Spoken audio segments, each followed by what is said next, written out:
आप और हम तो जानते ही है कि दुनिया में सबसे ज़्यादा स्पीड लाइट की स्पीड है और लाइट जितनी दूरी एक सेकंड में पार करती है उतनी दूरी कोई भी चीज़ नहीं कर पाती। मगर सितंबर 2011 में स्विट्ज़रलैंड के वैज्ञानिक एंटोनियो एरेडिटाटो ने दुनिया को चौंका दिया जब एंटोनियो ने दावा किया कि न्यूट्रिनो नाम के कुछ कणों ने लाइट की स्पीड से भी ज़्यादा तेज़ी से दूरी को पार किया है। एंटोनियो और दूसरे 160 वैज्ञानिक बर्न यूनिवर्सिटी में ओपेरा प्रोजेक्ट पर काम कर रहे थे। आइंस्टाइन की थ्योरी ऑफ रिलेटिविटी के मुताबिक ऐसा मुमकिन ही नहीं कि कोई चीज़ प्रकाश की गति से भी तेज दूरी को पार कर सके। अगर ऐसा कभी हुआ तो फिज़िक्स के नियमों को बदलना पड़ जाएगा। पर इसके बावजूद एंटोनियो और उनके साथियों को अपने दावे पर काफ़ी भरोसा था, पर उनको इस बात पर भरोसा नहीं था कि उनके एक्सपेरिमेंट के रिजल्ट्स 100% सही है। तो उन्होंने कुछ वैज्ञानिकों से मदद मांगी जो उनके एक्सपेरिमेंट के रिजल्ट्स समझा सके। फिर आखिर में पता चला कि ओपेरा प्रोजेक्ट के नतीजे गलत थे। असल में एक्सपेरिमेंट के दौरान एक तार में गड़बड़ी की वजह से एंटोनियो और उनके साथियों के एक्सपेरिमेंट के रिजल्ट्स गलत आए थे। हालांकि बहुत से लोगों ने कहा कि इस तरह के मुश्किल प्रोजेक्ट में ऐसी गलतियां होती रहती है।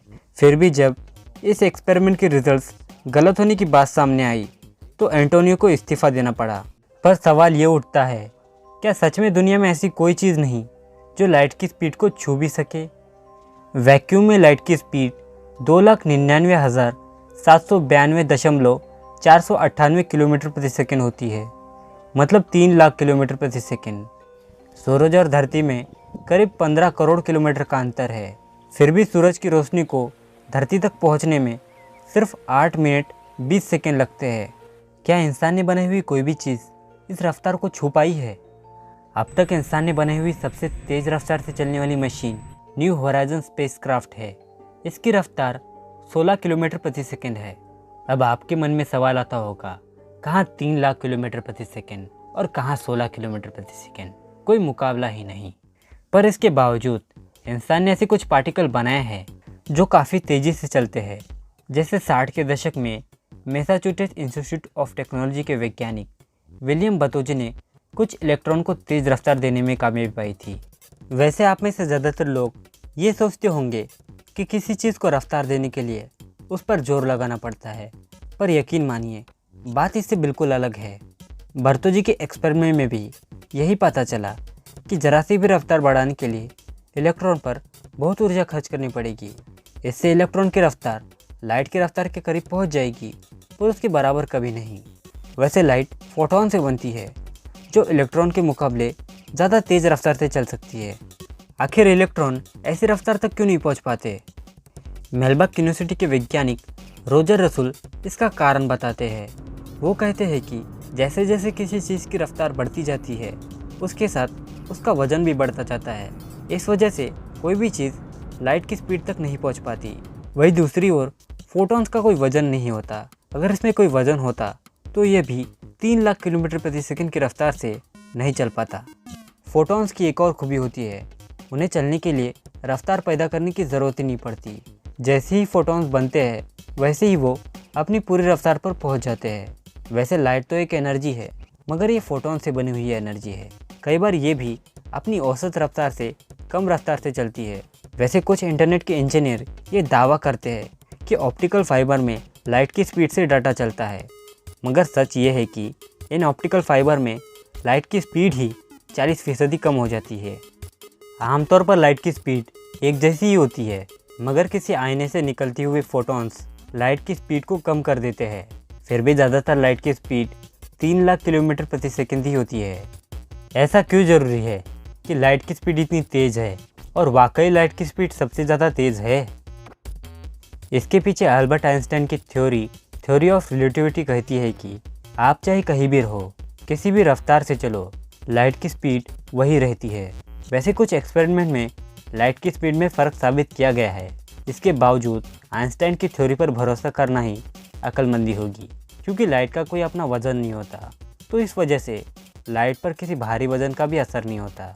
इस नियम पर कुछ खबरें हैं, पर यकीन मानिए हमारा ब्रह्मांड इसी बुनियादी नियम पर टिका हुआ है जो कहता है कि लाइट की स्पीड ही सबसे तेज़ स्पीड है।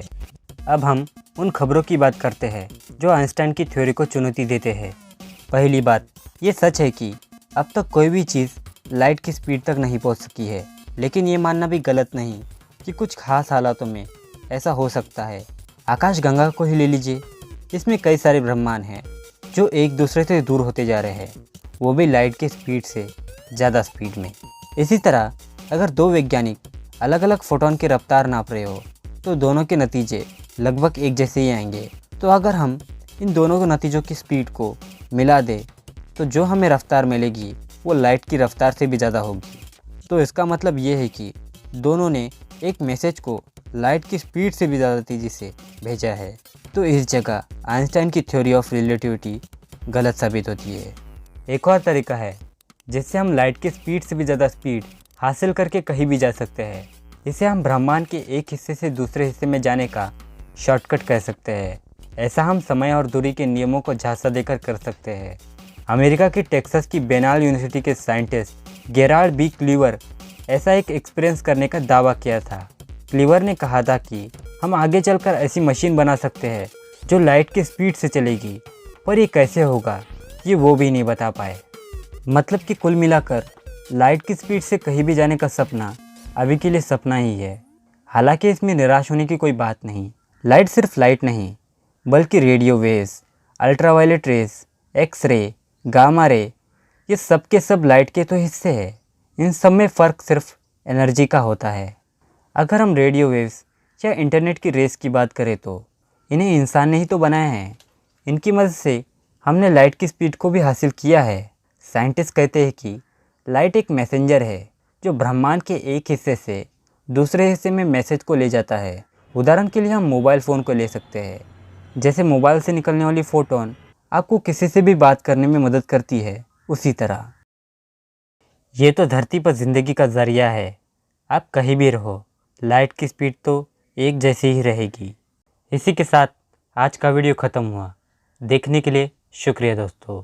वीडियो पसंद आया हो तो लाइक कीजिए, चैनल पर नए हैं तो सब्सक्राइब कीजिए। Thank you.